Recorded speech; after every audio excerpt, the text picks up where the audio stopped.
wabarakatuh. Selamat datang di channel YouTube Mbah Sosorasi Production. Sebelum melanjutkan video ini silahkan klik subscribe, bell, dan like serta tulis komentar agar kami tetap semangat membuat video berikutnya. Terima kasih.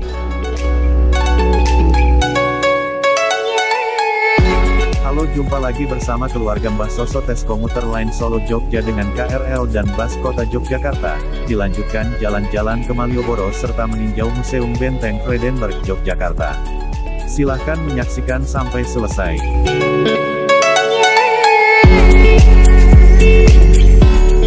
Sesampainya di stasiun Tugu Yogyakarta, kami melanjutkan jalan-jalan menuju Jalan Malioboro. Sebelumnya kami singgah makan siang di ruko deret stasiun Tugu untuk menikmati maksi dengan menu spesial gudeg Jogja dan minum kopi kekinian.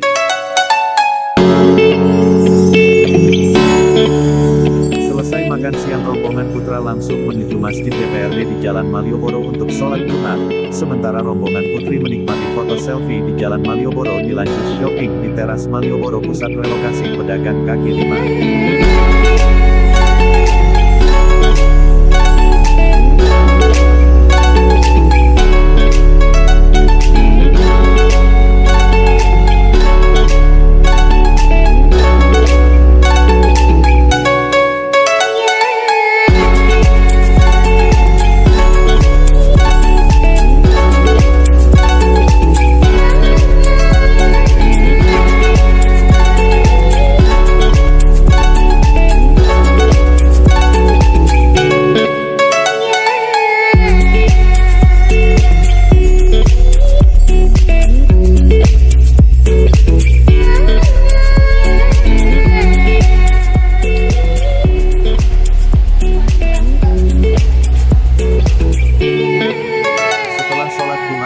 Putri bergantian masuk masjid untuk melaksanakan sholat duhur, dilanjutkan jalan bareng menuju Museum Benteng Vredenburg.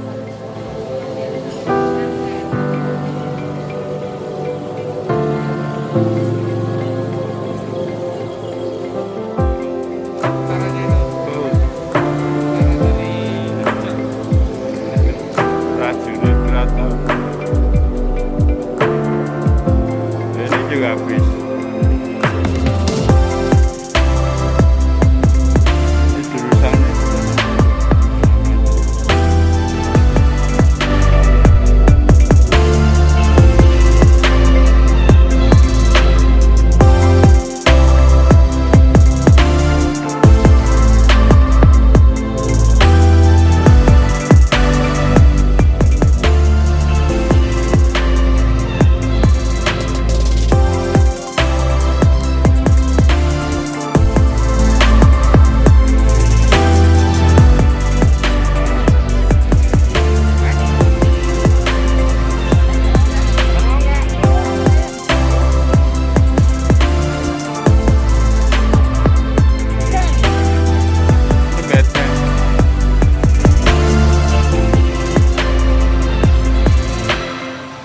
Sejarah singkat Benteng Vredenburg Yogyakarta.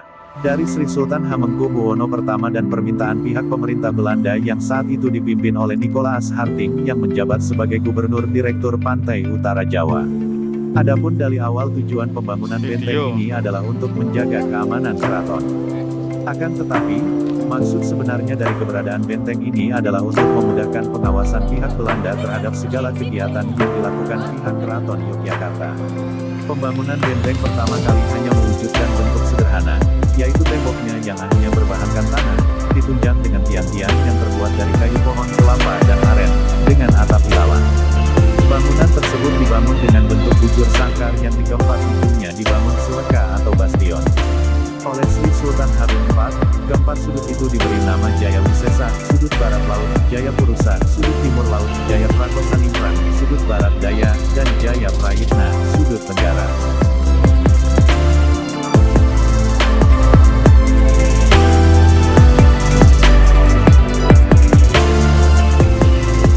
Kemudian pada masa selanjutnya, Gubernur Belanda yang bernama W.H. van Ossenburg mengusulkan agar benteng ini dibangun lebih permanen dengan maksud keamanan yang lebih terjamin. Kemudian pada tahun 1767, pembangunan benteng mulai dilakukan di bawah pengawasan seorang arsitek Belanda bernama Insinyur Frans Hak dan pembangunannya selesai pada tahun 1787. Setelah pembangunan selesai, benteng ini diberi nama Rustenburg, yang berarti benteng peristirahatan. Pada tahun 1867, terjadi gempa hebat di Yogyakarta dan mengakibatkan banyak bangunan yang runtuh, termasuk Rustenburg. Kemudian, segera setelahnya diadakan pembangunan kembali benteng Rustenburg ini yang kemudian namanya diganti menjadi Vredenburg, yang berarti benteng perdamaian. Hal ini sebagai wujud simbolis manifestasi perdamaian antara pihak Belanda dan keraton.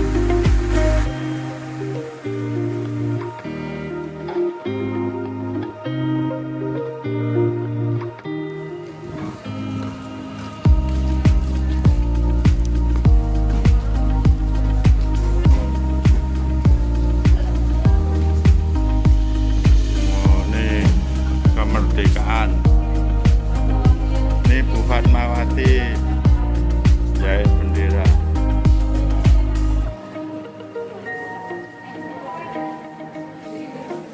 Secara historis, sejak awal pembangunan hingga saat ini, terjadi beberapa kali perubahan status kepemilikan dan fungsi benteng, yang antara lain tahun 1760 sampai tahun 1765, pada awal pembangunannya status tanah tetap atas nama milik keraton, tetapi penggunaannya di bawah pengawasan Nicholas Harting, Gubernur Direktur Wilayah Pantai Utara Jawa. Tahun 1765 sampai tahun 1788, status tanah secara formal tetap milik keraton, tetapi penguasaan benteng dan tanahnya dipegang oleh Belanda di bawah Gubernur W.H. Ossenberg. Tahun 1788 sampai tahun 1799, status tanah tetap milik keraton. Kemudian pada masa ini, benteng digunakan secara sempurna oleh VOC. Tahun 1799 sampai tahun 1807, status tanah secara formal tetap milik keraton, dan penggunaan benteng secara de facto menjadi milik pemerintah Belanda di bawah pemerintahan Gubernur Van de Burg. Tahun 1807 sampai tahun 1811, secara formal tanah tetap milik keraton, dan penggunaan benteng secara de facto menjadi milik pemerintah Belanda di bawah pemerintahan Gubernur Daendels. Tahun 1811 sampai tahun 1816, secara yuridis benteng tetap milik keraton, kemudian secara de facto benteng dikuasai oleh pemerintahan Inggris di bawah pimpinan Jenderal Raffles.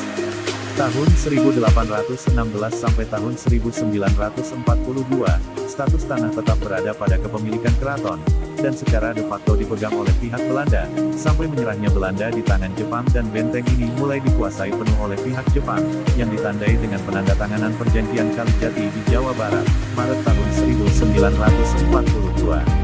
Tahun 1942 sampai tahun 1945, status tanah tetap milik keraton, tetapi secara de facto penguasaan berada di tangan Jepang sebagai markas KMPTI atau polisi Jepang, gudang museum, dan rumah tahanan bagi orang-orang Belanda dan Indo-Belanda serta kaum politisi RI yang menentang Jepang. Tahun 1945 sampai tahun 1977, status tanah tetap milik keraton. Setelah proklamasi kemerdekaan RI pada tahun 1945, benteng diambil alih oleh instansi militer RI. Dilanjutkan dengan diambil alih kembali oleh pihak Belanda tahun 1948 karena adanya peristiwa agresi militer Belanda II, dan akhirnya direbut kembali oleh Indonesia setelah adanya peristiwa serangan umum tanggal 1 Maret tahun 1949 dan pengelolaan benteng ditangani oleh APRI Angkatan Perang Republik Indonesia. Tahun 1977 sampai tahun 1992, dalam periode ini, status pengelolaan benteng diserahkan kembali pada pemerintahan Yogyakarta oleh pihak Hankam, dan pada tanggal 9 Agustus tahun 1980 diadakan perjanjian tentang pemanfaatan bangunan bekas benteng Vredenburg antara Sri Sultan HB9 dengan Mendikbud Dr. Daud Yusuf. Hal ini dikuatkan oleh pernyataan dari Mendikbud Prof. Dr. Nugroho Noto Susanto tanggal 5 November tahun 1984 bahwa bekas benteng Vredenburg ini akan difungsikan sebagai sebuah museum. Tahun 1985, Sri Sultan HB9 mengizinkan diadakannya perubahan bangunan sesuai dengan kebutuhannya, dan tahun 1987, Museum Benteng Vredenburg baru dibuka untuk umum. Mengenai status tanah pada periode ini tetap milik keraton.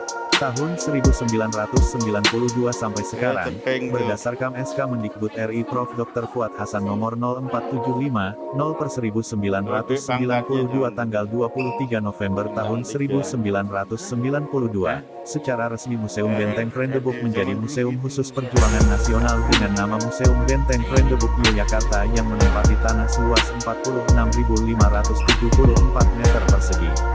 Kemudian tanggal 5 September tahun 1997, dalam rangka peningkatan fungsionalisasi museum, Museum Benteng Krendebuk Yogyakarta mendapat limpahan untuk mengelola Museum Perjuangan Yogyakarta di Brontokusuman Yogyakarta berdasarkan SK Menteri Kebudayaan dan Pariwisata nomor KM 48 OT 001 MKP 2003 tanggal 5 Desember tahun 2003. Demikianlah sejarah singkat Benteng Krendebuk Yogyakarta.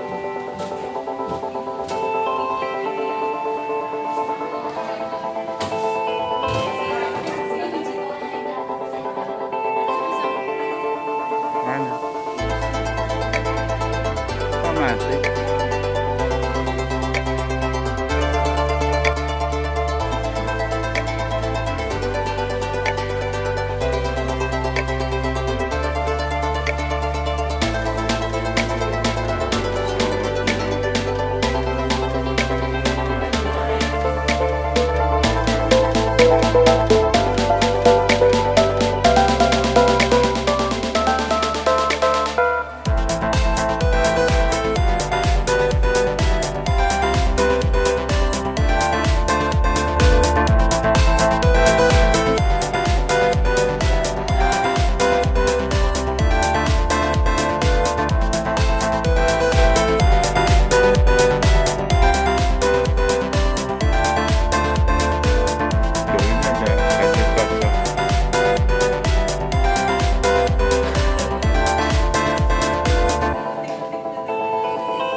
Hei.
Setelah memasuki Museum Benteng Vredenburg dan menyaksikan beberapa ruangan diorama perjuangan kemerdekaan RI, kami melanjutkan perjalanan dengan bus kota Jogja mencari alamat kuliner ice cream, kemudian kembali ke stasiun Tugu Yogyakarta bersiap melanjutkan perjalanan pulang kembali dengan KRL ke stasiun Purwosari Solo.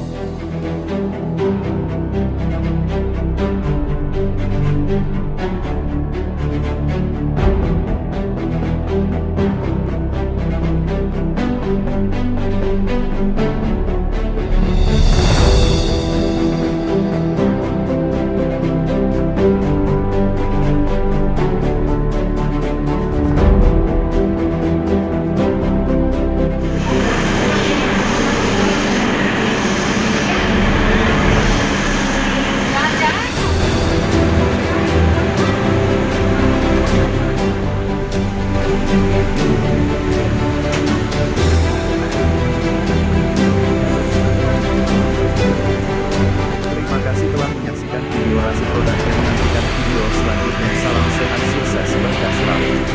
Wassalamualaikum warahmatullahi wabarakatuh.